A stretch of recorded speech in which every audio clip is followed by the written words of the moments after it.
அனைவருக்கும் வணக்கம். ரகசியம்.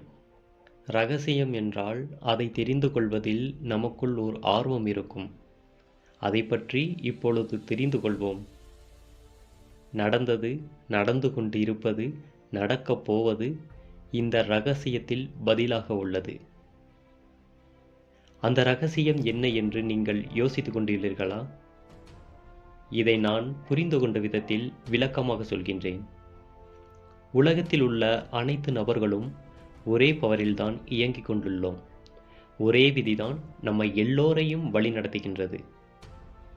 இந்த பிரபஞ்சத்தின் இயற்கை விதிகள் மிகவும் துல்லியமானது. நீங்கள் உலகத்தில் எந்த மூலையில் இருந்தாலும் நம்ம அனைவரும் ஈர்ப்பு விதியின் மூலம் இணைந்துதான் செயல்படுகின்றோம். நான் கூறிய ரகசியமும் ஈர்ப்பு விதிதான். நம்முடைய வாழ்க்கையோட நிகழ்வுகள் அனைத்தையுமே நம்மை நோக்கி கவர்ந்து இழுத்து கொண்டிருப்பது நாம் தான்.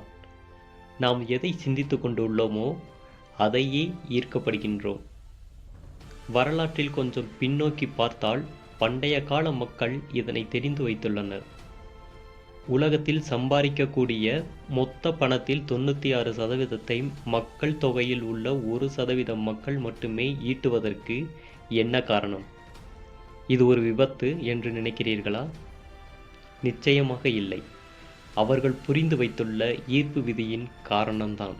அடிப்படையில் ஒத்தவை தன்னை ஒத்தவற்றையே கவர்ந்து இழுக்கும் என்று ஈர்ப்பு விதி சொல்கிறது. ஆனால் இப்பொழுது கூறுவது என்ன தளத்தில் இயங்குவதை பேசுகின்றோம். நாம் எதை நினைக்கின்றோமோ, நாம் எதை பற்றி அதிகமாக யோசிக்கின்றோமோ அதுதான் நாம் அடையவும் செய்கின்றோம். உதாரணமாக, இப்பொழுது கடன் அதிகமாக இருக்கின்றது, என்ன செய்வது என்று தினமும் யோசித்தால் நாம் எண்ணம் மூலமாக அதுவே ஈர்க்கப்படுகின்றோம். இந்த கோட்பாட்டை விவரிக்க வேண்டும் என்றால் 3 சுலபமான வார்த்தைகள் போதும். எண்ணங்கள் பொருட்களாக பரிணமிக்கும். எண்ணங்கள் பொருட்களாக பரிணமிக்கும். எண்ணங்கள் குறிப்பிட்ட அலைவரிசையில் பயணிக்கும் என்பதை பலரும் புரிந்து கொள்வதில்லை. நம்மால் எண்ணங்களை அளவிட முடியும். இதனால் ஒரே ஒரு எண்ணங்களை நீங்கள் நினைத்து கொண்டிருந்தால் அதை நீங்கள் குறிப்பிட்ட அலைவரிசையில் வெளிப்படுத்துவதாக அர்த்தம். எண்ணங்கள் அந்த காந்த சமிக்கைகளை வெளியே அனுப்பி அதற்கு இணையான எண்ணங்களை உங்களை நோக்கி ஈர்க்கின்றது. நம்மில் 90% மக்கள் நமக்கு எது தேவை இல்லையோ அதை பற்றி மட்டுமே நினைத்து கொள்கின்றோம். ஆகையால் அதையே அவர்கள் அனுபவிக்கவும் செய்கிறார்கள். நீங்கள் நினைக்கும் எண்ணங்கள் நல்ல எண்ணங்களா இல்லை கெட்ட எண்ணங்களா என்பது ஈர்ப்பு விதிக்கு பிரிக்க தெரியாது. நீங்கள் நினைப்பதை உங்களிடம் கொண்டு வந்து சேர்ப்பது மட்டும்தான் அதனின் வேலை. நல்லவை தீயவை உங்கள் கையில்தான் இருக்கிறது. முன்பு கூறியபடி உங்கள் கடன் பிரச்சனையை நினைத்து நொந்து போய் இருக்கிறீர்கள் என்றால் அதை இந்த பிரபஞ்சத்திற்கு அனுப்புகிறீர்கள். அதை நீங்களே உறுதிப்படுத்திக் கொள்கிறீர்கள். ஆகையால் உங்களுக்கு இதுதான் பிடித்து உள்ளது என்று நினைத்து ஈர்ப்பு விதி அதையே உங்களிடம் கொண்டு வந்து சேர்க்கும். இன்னொரு உதாரணமாக, நான் இன்று அலுவலகத்திற்கு தாமதமாக போகக்கூடாது என்று சிந்தித்து கொண்டு இருந்தால் அந்த நிகழ்விற்கு நீங்களே காரணம் ஆகிறீர்கள். உங்களுக்கு வேண்டாம் என்பது பற்றி ஈர்ப்பு விதிக்கு கவலை இல்லை. அதை உங்களிடம் கொண்டு வந்து சேர்த்துவிடும். நீங்கள் நம்பினாலும் நம்பாவிட்டாலும், புரிந்து கொண்டாலும் புரிந்து கொள்ளாவிட்டாலும் ஈர்ப்பு விதி இயங்கிக் கொண்டு உள்ளது. நீங்கள் எதை சொல்கிறீர்களோ, எதன் மீது உங்கள் கவனம் இருக்கின்றதோ அது உங்களுக்கு கிடைக்கும் என்று ஈர்ப்பு விதி கூறுகின்றது. அது மோசமானதாக இருந்தாலும் நீங்கள் உருவாக்கும் எண்ணம் மோசமாகத்தான் இருக்கும். நாம் இதில் 2 விஷயங்களை புரிந்து கொள்ள வேண்டும். எதிர்மறை எண்ணங்களை காட்டிலும் நேர்மறையான எண்ணங்களுக்கு 100 மடங்கு அதிக சக்தி உள்ளது என்பதை அறிவியல் பூர்வமாக நிரூபிக்கப்பட்டுள்ளதை புரிந்து கொள்ள வேண்டும். நாம் நினைக்கும் எண்ணங்கள் நினைத்த உடனே நடப்பது இல்லை. அதற்கு காலதாமதம் ஆகும். உடனே நடந்தால் நமக்குத்தான் அது பிரச்சனை. கால இடைவெளி எடுப்பதற்கு கடவுளுக்கு நன்றி சொல்லுவோம். இந்த ஈர்ப்பு விதியை பற்றி தெரிந்த கடந்த கால நபர்கள் எல்லாம் இதை பற்றி சொல்ல விரும்பவில்லை. மறைக்கப்பட்டதாக இருந்தது. உங்கள் வாழ்வில் இப்பொழுது சூழ்ந்துள்ள எல்லா நிகழ்வுகளும் நீங்கள் குறை கூறும் நிகழ்வும் உட்பட நீங்கள் ஈர்த்ததுதான்.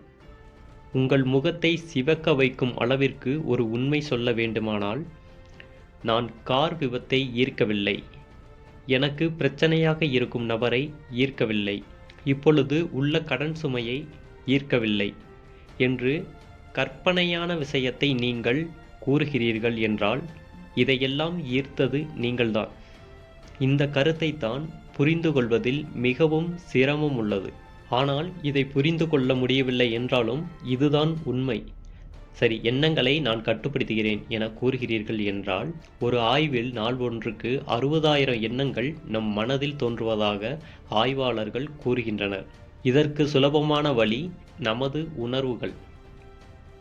நாம் என்ன நினைக்கின்றோம் என்று நம் உணர்வுகள் காட்டி கொடுத்துவிடும். உணர்வுகளில் மனச்சோர்வு, கோபம், குற்ற உணர்வு, வெறுப்பு, அச்சம், பழியுணர்வு, இந்த உணர்வுகள் எப்பொழுதும் உங்களுக்கு ஊக்கம் அளிக்காது, முன்னேற முடியாது. மாறாக அன்பு, நன்றியுணர்வு, நம்பிக்கை, திருப்தி, மகிழ்ச்சி நிறைந்த எதிர்பார்ப்புகள் நல்ல வாழ்க்கையை ஈர்க்கப்படுகின்றது. நாம் ஒருவரை நலம் விசாரிக்கும் பொழுது அவர்கள் சலிப்பான பதிலை தந்தால் அவர்கள் மோசமான நிகழ்வுகளை நினைத்து வருந்துகிறார்கள் என்று அர்த்தம். ஆனால் நான் நன்றாக உள்ளேன், ஆரோக்கியமாக உள்ளேன் என்று கூறுவதுதான் சரியானதாக இருக்கும். நீங்கள் கவலைப்பட்டாலோ மகிழ்ச்சி அடைந்தாலோ நாள் முழுவதும் அதையே ஈர்க்கப்படுவீர்கள். இன்றைய உங்களது எண்ணம் மற்றும் உறவு உங்கள் எதிர்காலத்தை உருவாக்குகின்றது. இதுதான் உண்மை. இந்த நொடியில் இருந்து ஆரோக்கியமாக இருப்பதாக உணர ஆரம்பியுங்கள். செழிப்பாக இருப்பதாக உணர ஆரம்பியுங்கள். உங்களை சுற்றி அன்பு இருக்கின்றதாக உணர ஆரம்பியுங்கள். எல்லாம் இப்பொழுது இல்லை என்றாலும் நீங்கள் உணர ஆரம்பித்தீர்கள் என்றால், நீங்கள் பாடும் பாட்டுக்கு இந்த பிரபஞ்சமும் சேர்ந்து பாடும். உங்கள் உள்ளுணர்வுக்கு பதில் தரும் விதமாக பிரபஞ்சம் அனைத்தையும் உங்கள் முன்னாடி கொண்டு வந்து நிறுத்தும். சுருக்கமாக கூற வேண்டும் என்றால், நீங்கள் எந்த மாதிரியான எண்ணங்களை நினைக்கிறீர்களோ அதைத்தான் ஈர்க்கவும் படுகிறீர்கள். அடுத்தடுத்த வீடியோக்களில் தெளிவாக இதை பற்றி கூறுகின்றேன். இந்த பதிவு பிடித்திருந்தால் லைக் செய்து அல்டிமேட் கிளிக் சேனலை சப்ஸ்கிரைப் செய்து கொள்ளுங்கள். வீடியோவை முழுமையாக பார்த்தமைக்கு நன்றி. வணக்கம்.